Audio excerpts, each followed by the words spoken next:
Alors, là, nous allons continuer et on parle du pardon. Alors, effectivement, le pardon n'efface pas le passé et il ne nous permet pas non plus, on va dire, d'oublier. Mais le pardon va vous permettre de vous guérir intérieurement. Et de cette guérison, vous allez vous autoriser, vous offrir cette chance d'avoir une nouvelle ouverture de vie. Parce qu'il faut comprendre que le pardon, c'est ni oublier ni effacer vos blessures du passé. Mais c'est le moment pour vous de comprendre que garder rancune et ne pas se pardonner à vous-même et de pardonner au protagoniste, c'est déjà donner de la valeur plus que nécessaire à ce qu'ils vous ont fait, déjà. Et c'est aussi continuer à leur donner ce pouvoir sur vous inconsciemment. Je m'explique. Et bien évidemment, je cite encore notre amie Isabelle, qui nous dit: le pardon n'efface pas le passé, il le guérit et ouvre une nouvelle page. Le pardon ne signifie pas oublier ou effacer les blessures du passé, notamment face à des défis tels que l'infidélité ou une rupture amoureuse. Bien au contraire, le pardon est une puissante force de guérison. Elle ne change pas l'histoire, mais il transforme l'avenir. Le véritable pardon, ce n'est pas se forcer à pardonner à l'autre pour le mal qu'il nous a fait. Le véritable pardon consiste à se pardonner à soi-même. Petit point.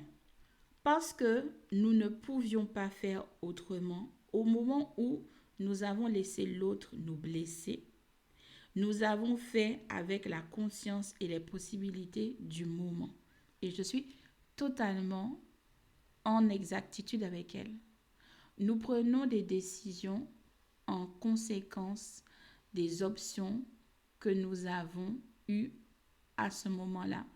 Et nous avons pris ces décisions par rapport aux éléments qui nous avaient été fournis à ce moment-là. Voilà. Ensuite, deuxième point, parce que nous sommes humains et qu'être humain, c'est aussi s'autoriser à en vouloir à l'autre d'avoir posé un acte qui nous a blessés. Ben oui, on est des êtres humains. On n'est pas encore des machines sans vie. D'accord? Donc on a des émotions, on a des sentiments. Et oui, c'est sûr que quand on prend du recul, qu'on réfléchit à certaines choses, certains, certains choix, certaines décisions qu'on a prises, on se dit, ah, si je pouvais retourner en arrière, j'aurais pas fait ça comme ça, j'aurais changé ça, j'aurais fait ça. Mais vous ne prenez pas conscience qu'en disant ça, vous êtes en train de vous rejeter en tant que personne actuelle. Ça veut dire que vous n'aimez pas celle que vous êtes, vous n'aimez pas ce que vous êtes aujourd'hui. Alors que en réalité, c'est pas ça. Ça ne sert à rien de s'en vouloir, d'avoir laissé les gens venir à nous, de nous blesser. Ça ne sert à rien de se culpabiliser, d'avoir autorisé ces gens à nous humilier, à nous faire ci et ça. En se guérissant, ça veut dire en se pardonnant, justement, de les avoir laissés entrer dans notre jardin secret, de les avoir laissés nous humilier sans protester, etc. On se rend compte que, mine de rien, c'est grâce à ces petites personnes, justement, qu'on a tiré des leçons de vie, qu'on les a mises en application dans notre quotidien et qu'on s'est amélioré, qu'on a mûri, qu'on a grandi en sagesse, en intelligence. Et c'est là qu'on comprend à quel point leur rôle a été important dans notre vie. Isabelle nous dit: quant à pardonner à l'autre, nous n'avons pas le pouvoir de lui pardonner, lui seul peut le faire. Alors, je dirais que c'est vrai et non. On peut pardonner à l'autre l'acte qu'il a commis dans notre vie. Mais c'est sûr que c'est à lui, dans sa culpabilité, s'il en a, bien évidemment, de faire cette démarche de lui-même demander pardon aux personnes qu'il a blessées et de se rendre compte que son comportement n'a pas été adéquat. Voilà. Ensuite, elle nous dit, nous pouvons par contre décider de le libérer. Oui, parce que garder rancune, comme je vous ai dit, c'est un poison au final, puisqu'on tient en grief cette personne. Pas parce que nous cautionnons son comportement, mais parce que nous avons maintenant la capacité de ressentir au plus profond de nous que continuer à nourrir de la rancœur envers lui, c'est nous punir nous-mêmes. Effectivement, c'est là toute la subtilité du pardon. Pardonner quelqu'un et surtout se pardonner soi-même, je peux vous dire que c'est vraiment difficile. C'est parce que c'est admettre, reconnaître, accueillir le fait qu'on ait laissé un individu autre que nous-mêmes nous faire du mal. C'est ça en fait. Vous imaginez un peu que ça soit en amour, que ça soit en amitié ou même au niveau familial. Le dosage d'intensité émotionnelle est différent. Quand c'est un membre de notre famille qui nous a blessés, qui nous a outragés, qui nous a humiliés, qui nous a piétinés, etc. et qu'on a tenté à maintes et maintes reprises de lui pardonner, de l'excuser, de lui trouver des excuses. Parce que oui, on est fort là-dedans. Essayer de trouver des excuses à l'autre en disant « oui, mais non ». Et non, à un moment donné, il faut arrêter. Et notre capacité justement à supporter certaines choses a des limites. Justement, à des limites parce que l'émotionnel, je peux vous dire que c'est quelque chose de waouh, waouh, waouh, waouh, waouh. Oui, la maîtrise de notre émotionnel, c'est quelque chose.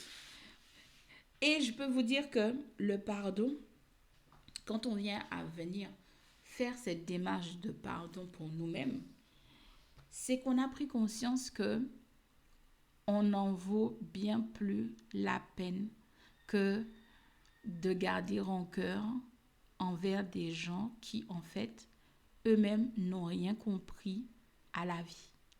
Et je dirais tout simplement, dites-vous bien que le karma existe et que ce que ces personnes vous ont fait subir, ils vont le payer tôt ou tard. Et à ce moment-là, elles comprendront que ce que vous avez fait subir à X ou Y, Z, c'était pas bien.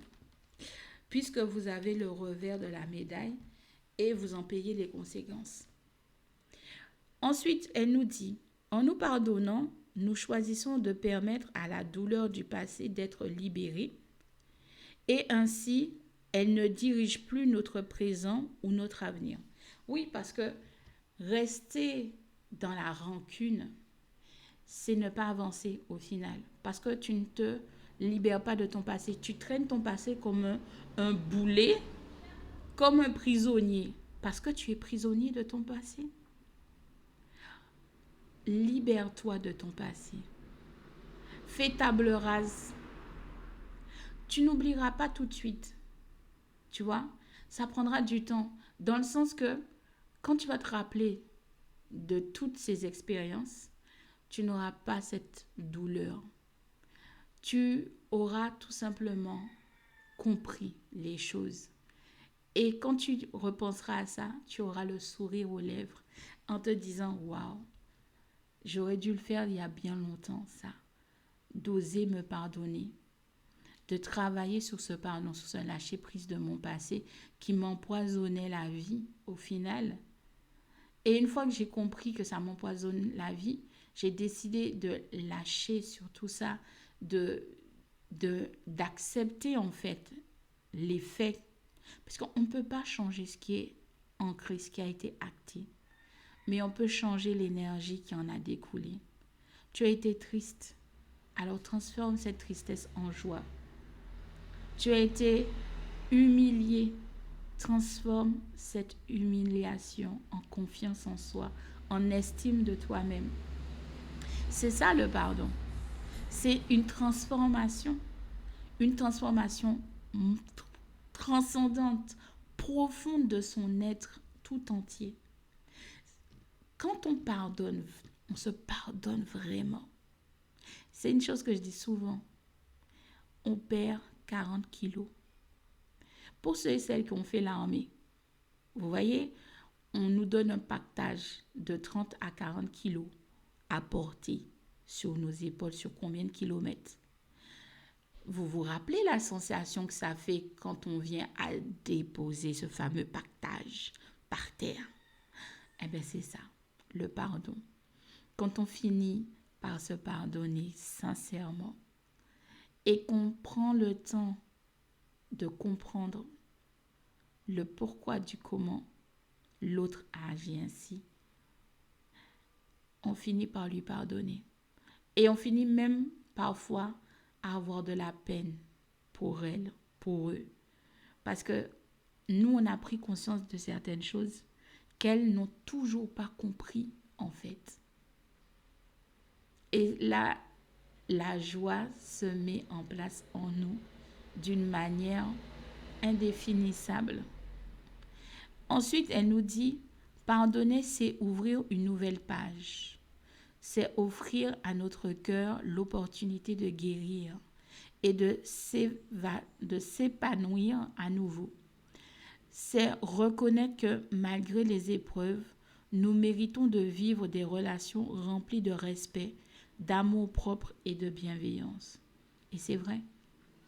Le pardon, c'est s'aimer, s'autoriser à être sa priorité.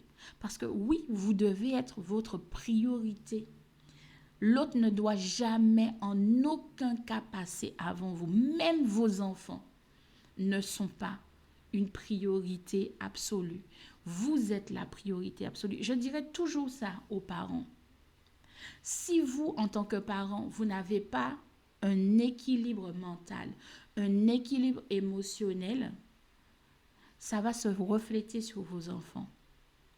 Ne croyez pas que c'est en cachant et en faisant semblant d'aller bien que vos enfants iront bien. C'est faux.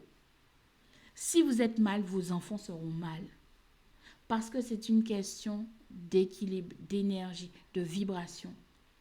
Commencez par vous guérir, vous, en tant qu'individu. Pensez égocentriquement parlant, avec justesse.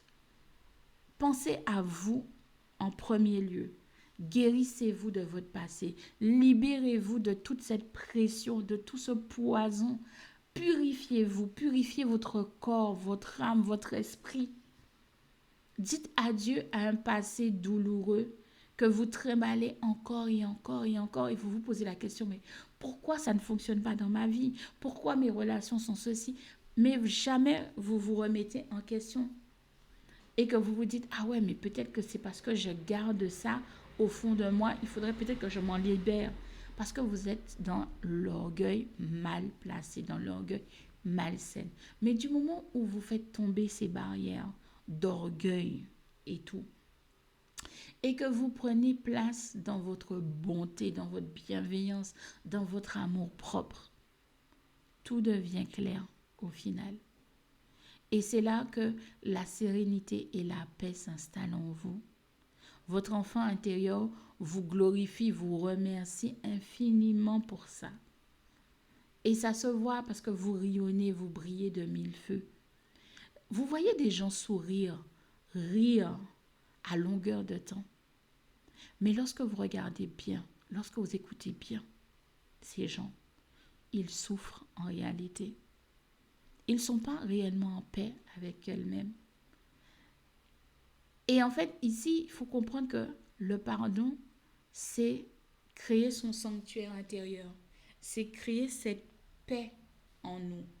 Et comme elle le dit Isabelle, c'est nous offrir cet épanouissement, cette sensation de soulagement au niveau du cœur, mais c'est aussi nous permettre de créer une nouvelle essence, une nouvelle énergie. C'est aussi nous permettre d'ouvrir de nouvelles portes et de fermer celles qui auraient dû être fermées il y a bien longtemps. Et pour terminer, elle nous dit, si vous vous trouvez à la croisée des chemins avec le pardon, rappelez-vous que c'est un acte de libération personnelle. C'est une décision courageuse d'avancer, de grandir et de construire un avenir plus lumineux, quel que soit le passé, quel que soit ce qu'on a subi, quelles que soient les épreuves qu'on a dû surmonter, quelles que soient les montagnes qu'on a dû affronter. Dites-vous bien que c'est un mal pour un bien. Pardonnez-vous. Pardonnez à l'être que vous étiez à ce moment-là. Écrivez une lettre à cet être-là et dites-lui, je te pardonne. Je te pardonne. Oui. Parce que, tu sais, nous sommes aujourd'hui de belles personnes, remplies d'amour, remplies de bienveillance. On connaît aujourd'hui notre valeur. On a confiance en nous. Tu as subi ça, c'est vrai. Et je t'en suis infiniment reconnaissante. Ne te blâme pas pour ce qui t'est arrivé et ne prends pas en considération ce que les autres ont pensé de ton choix. Parce qu'ils n'étaient pas là. Ils sont pas toi. Toi, c'est toi, eux, c'est eux. C'est facile de blâmer quelqu'un quand on n'est pas dans sa situation. C'est facile de pointer du doigt les gens en prétextant que ouais, tu aurais fait mieux. Mais c'est faux. Peut-être que tu aurais fait pire. Peut-être même que tu n'aurais même pas été à la hauteur de ce qu'elle a pu attribuer dans sa vie. Dites-vous bien que le pardon, c'est un travail effectivement personnel et profond et douloureux. Aussi douloureux quand tu te tords ou que tu te casses un os. Parce qu'on affronte des démons qui sont tellement ancrés parce qu'on les a nourris sur des années et des années. Et du coup, ces démons, en fait, du moment où tu leur dis « j'arrête de vous nourrir » parce que je veux me sentir libre, je veux sortir de cette cage, je veux m'envoler parce que je suis un oiseau, je ne suis pas un rat, je suis un oiseau. Je veux voler, je veux pouvoir prendre de la hauteur, voir les choses magnifiques qui m'attendent en fait. Eh bien, ils vont tout faire pour que, effectivement, vous ne vous libérez pas de votre cage. En faisant quoi? En faisant remonter en surface vos peurs intérieures. En vous replongeant dans les mêmes situations schématiques que vous avez pu traverser et qui ont été traumatiques pour vous. Tout ce que je vous dirais, c'est soyez forts. Soyez consciente que tout ce qui se passe dans nos vies sont nécessaires à notre évolution personnelle, à notre compréhension de la vie, de notre vie personnelle. Il n'est pas mal placé d'être égoïste. De temps en temps, il faut être égoïste. Penser à soi-même avant de penser aux autres. Il est important de vous pardonner, d'accepter certaines choses que vous avez du mal à digérer. Mais c'est en les acceptant, en les accueillant, que vous allez finir par vous libérer de votre cage dorée. Et que vous allez voir qu'au final, ce dont vous aviez tellement peur, ce n'était que vous-même, en fait. Vous aviez peur de vous-même. Alors voici cette petite capsule qui va avec la première concernant les blessures liées au père. Et c'est valable aussi pour tous les autres capsules parce que le pardon, c'est vraiment une science de prise de conscience, une science de lâcher prise, une science d'accueil, une science d'acceptation. Une fois que vous avez fait ces étapes dans votre vie, dites-vous bien que le reste coulera de source et que ça sera une mécanique, une ouverture de votre esprit qui se mettra en place naturellement, que vous pourrez tout affronter dans votre existence à partir de là, parce que votre corps, votre âme et votre esprit sera beaucoup plus léger. Et que vous savez que tout ce qui va se produire à partir de cet instant n'est que un moment à passer, que ça ne va pas durer et qu'il faut simplement prendre les choses avec beaucoup de patience et de philosophie et surtout beaucoup de joie et de sourire et de rire profond et sincère.